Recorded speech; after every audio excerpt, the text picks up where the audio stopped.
All right, let's go ahead and add the W here then. So like I would like to, again, let's continue, keep writing our error. So this is my error, and I'm going to change one thing here. So this is my error, 1 over n.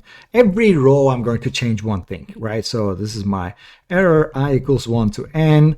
So I have x of I minus, so I know my x het of i's are just on that direction. So like I have the w, so I would like to find this w, and I'm going to use this w with this only one representation, right? So here I would like you to notice that this w is again a d-dimensional vector, right? So this is the d-dimensional vector that my friend here said, wait a minute, just don't you just understand that everything is around this guy?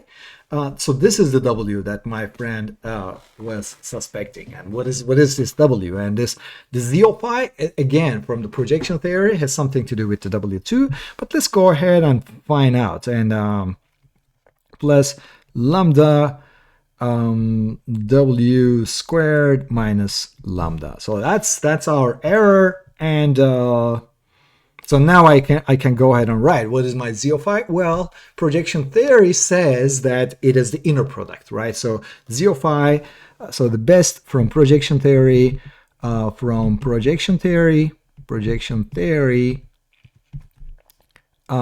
of I, the best z of I is w transpose x, or x transpose w, right? So it is the same thing. It's just one number. Let's go ahead and write. So 1 over n summation I equals 1 to n x of I minus w transpose x of I squared plus lambda w squared minus lambda. Okay, so let's go and get rid of this double norm, double absolute, double vertical vars. That actually show us the norm. So if you remember, again, let me write the reminders here actually with purple since I started. So so the w, so x square, what was that? This is x transpose x. So let's go ahead and write it as such. So my error then becomes 1 over n, I equals 1 to capital N. I have x of I minus w transpose x of I transpose x of I minus w transpose x of I, close parentheses, plus lambda w transpose w minus lambda. And I will take the derivative of this thing, but I think I can do one more step.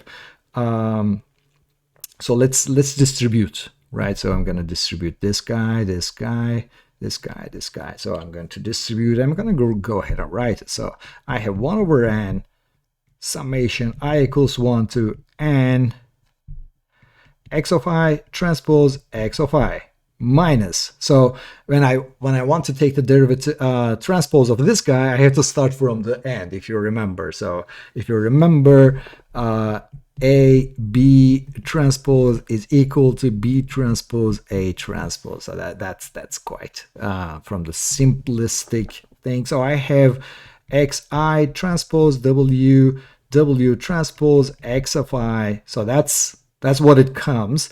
And minus, well, I have the same thing from here too. So I have x of I w transpose x of I. Well, okay, so I have summation plus x of I transpose w transpose w transpose x of I, close parenthesis, plus lambda w transpose w minus lambda. Okay, so one thing I notice here is that I see that w transpose, this is equal to 1, right?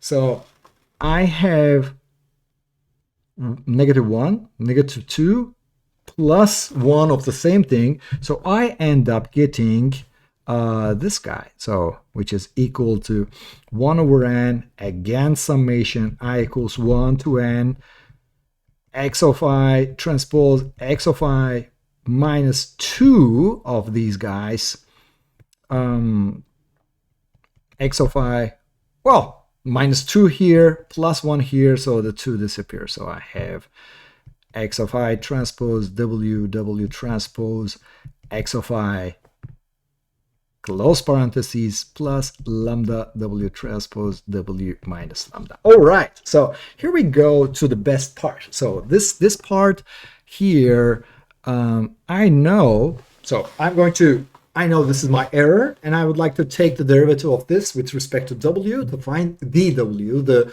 holy blessed, the best w, best of the best. But I don't know how to take the derivative of a w where it's another product that's sitting next to each other. I don't know that, but I know the quadratic form. So if I were to rewrite this x of I transpose w as w transpose x of I, it is the same thing, right? So I can convert because I know A transpose B is equal to B transpose A. So that's what I know.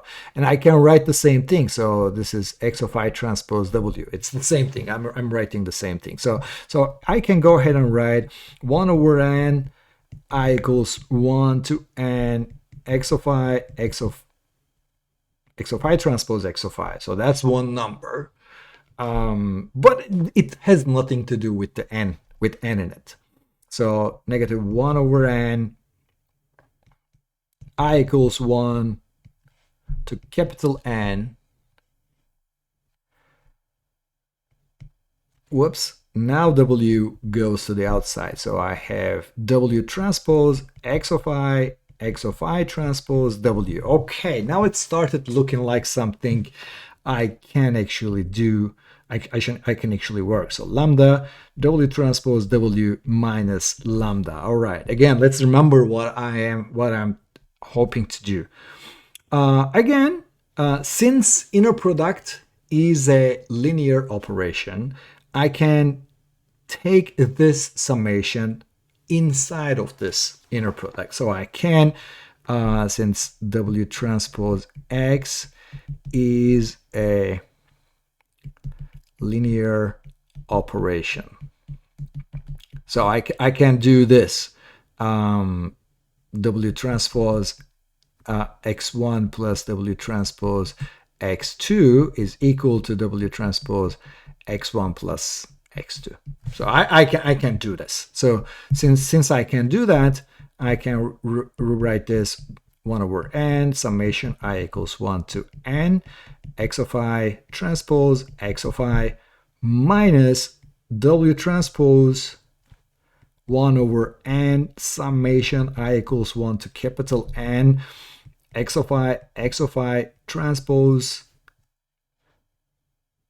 W plus, again, the terms that were with us all this time. So okay, now this is a time for you to pause the video and ask yourselves, do you remember, does this look like something to you from before? So this thing, assuming that